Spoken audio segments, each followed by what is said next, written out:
text, audio, and video news of the globe from Scientific Television. Don't forget to like, comment, and subscribe with us. Thank you. Now listen to the headline news. Ukraine denies drone attack on Putin's residence. Russia's losses in Ukraine rise faster than ever as U.S. pushes for peace deal. Trump says U.S. hit big facility linked to alleged Venezuelan drug boats. The fight over Christian nationalism in a small Tennessee town.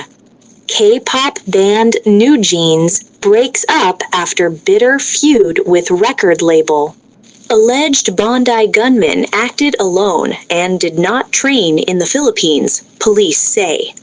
Bangladesh's first female prime minister, Khalida Zia, dies aged 80. U.S. man charged after backyard shooting practice allegedly kills woman blocks away. Anthony Joshua injured in Nigeria car crash that killed 2 team members. Archer named in England T20 World Cup squad. Suspect confessed he planted 6 Jan pipe bombs, prosecutors say. China to crack down on AI firms to protect kids. Nepal to scrap failed Mount Everest waste deposit scheme. Spanish woman who found fame for botching fresco restoration dies. Trump not worried as China's live-fire Taiwan war game enters second day. Now listen to the main detailed news. President Volodymyr Zelensky has denied Russia's allegations that Ukraine launched a drone attack on President Vladimir Putin's residence in Novgorod, calling the claim typical Russian lies and accusing Moscow of attempting to disrupt peace talks. Russia's Foreign Minister, Sergei Lavrov, claimed Kyiv used 91 long-range drones, which Russia said were intercepted. Zelensky warned that the accusation could signal further Russian strikes on Ukraine, urging vigilance and international attention to the crisis. Over the past 10 months, Russian losses in the war with Ukraine have surged, with BBC analysis confirming nearly 160,000 deaths among Russian forces, and estimates placing total fatalities between 243,000 and 352,000. Casualty numbers rose sharply in 2025, coinciding with diplomatic talks involving the U.S. and Russia. Many new recruits were volunteers or conscripts incentivized to join, reflecting a shift in Russia's military composition and the intensity of ongoing conflict. U.S. President Donald Trump said the U.S. carried out a strike on a dock area linked to alleged Venezuelan drug boats, causing a major explosion.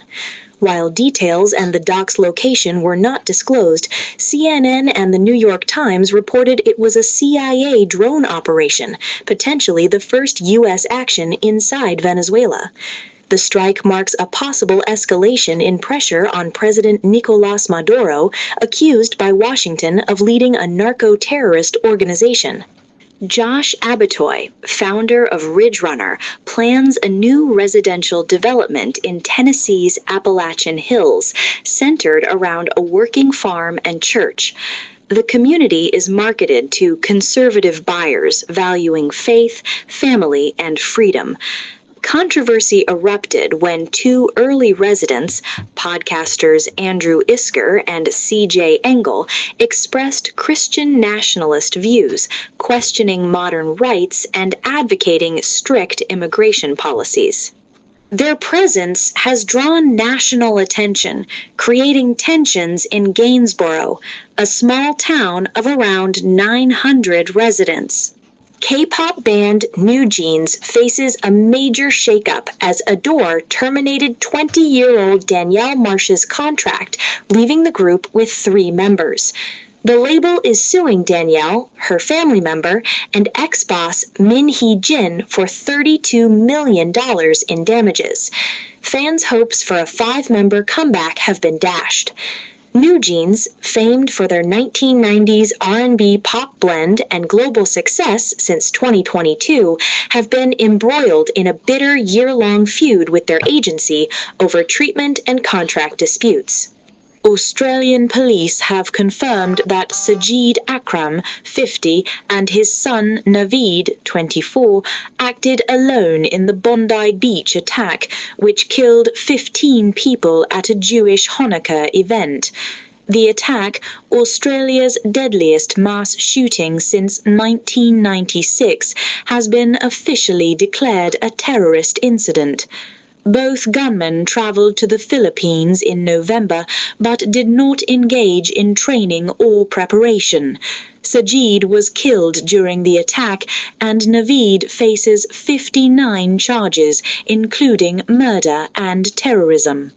Khalida Zia, Bangladesh's first female prime minister and a longtime rival of Sheikh Hasina, has died at the age of 80 after a prolonged illness. She had intended to run in the upcoming February elections following the popular revolution that ousted Hasina in 2024. Zia, who entered politics after the assassination of her husband Zia Rahman, became a symbol of opposition and led the Bangladesh Nationalist Party, BNP, through decades of political turbulence. An Oklahoma man, Cody Wayne Adams, 33, has been charged with first-degree manslaughter after a stray bullet from a gun he bought as a Christmas gift fatally struck his neighbor, Sandra Phelps. Phelps was sitting on her porch holding a child when she was hit. She was pronounced dead about 20 minutes after deputies received the call. Adams was arrested on 26 December and later released on a $100,000 bond. British heavyweight boxer Anthony Joshua was injured in a car crash in Nigeria that killed two members of his team, Sina Gami and Latif Lats Ayodele.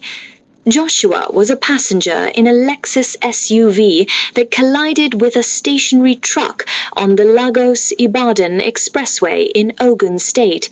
He was taken to hospital in stable condition for checks and observation, while the two other passengers were pronounced dead at the scene. England has named pace bowler Jofra Archer in their provisional 15-man squad for the T20 World Cup in India and Sri Lanka, despite him missing the last two Ashes tests due to a side strain.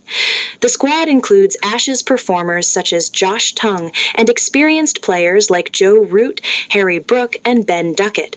England will play preparatory ODIs and T20s in Sri Lanka before starting the World Cup against Nepal on 8 February.